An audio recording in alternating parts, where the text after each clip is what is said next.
কেরালায় সোনার দোকান থেকে সোনা চুরির অভিযোগে পলাতক এক যুবককে খড়গপুর স্টেশন থেকে গ্রেফতার করল খড়গপুর জিআরপি। ধৃত যুবকের নাম সমীর শেখ। তার বয়স 21 বছর। তার বাড়ি বর্ধমানে বলে জানা গিয়েছে। জিআরপি সূত্রে খবর, কেরালা পুলিশের কাছ থেকে তথ্য পাওয়ার পর বৃহস্পতিবার দুপুর 3:30 নাগাদ খড়গপুর স্টেশনে নাগের কয়েল থেকে ডিব্রুগড়গামী 22503 নম্বর বিবেক এক্সপ্রেসে অভিযান চালানো হয়। তল্লাশি চালিয়ে ট্রেন থেকে সমীর শেখকে গ্রেফতার করা হয়। তার কাছ থেকে প্রায় 150 গ্রাম সোনা উদ্ধার হয়েছে।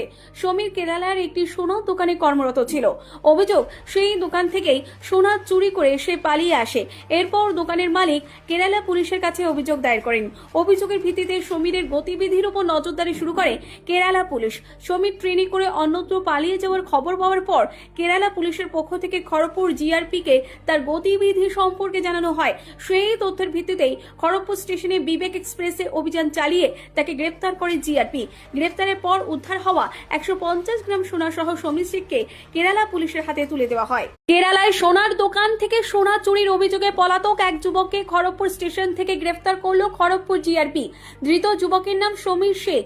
তার বয়স 21 বছর। তার বাড়ি বর্ধমানে বলে জানা গিয়েছে।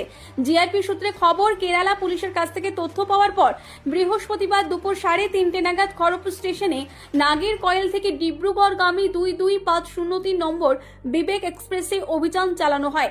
তল্লাশি চালিয়ে ট্রেন থেকে সমীর শেখকে গ্রেফতার করা হয়। তার কাছ থেকে প্রায় 150 গ্রাম সোনা উদ্ধার হয়েছে। সমীর কেরালার একটি সোনা দোকানে কর্মরত ছিল। অভিযোগ, সেই দোকান থেকেই সোনা চুরি করে সে পালিয়ে আসে। এরপর দোকানের মালিক কেরালা পুলিশের কাছে অভিযোগ দায়ের করেন। অভিযোগের ভিত্তিতে সমীরের গতিবিধির উপর নজরদারি শুরু করে কেরালা পুলিশ। সমীর ট্রেনে করে অন্যত্র পালিয়ে যাওয়ার খবর পাওয়ার পর কেরালা পুলিশের পক্ষ থেকে খড়গপুর জিআরপিকে তার গতিবিধি সম্পর্কে জানানো হয়। সেই তথ্যের ভিত্তিতেই খড়গপুর স্টেশনে বিবেক এক্সপ্রেসে অভিযান চালিয়ে তাকে গ্রেফতার করে জিআরপি।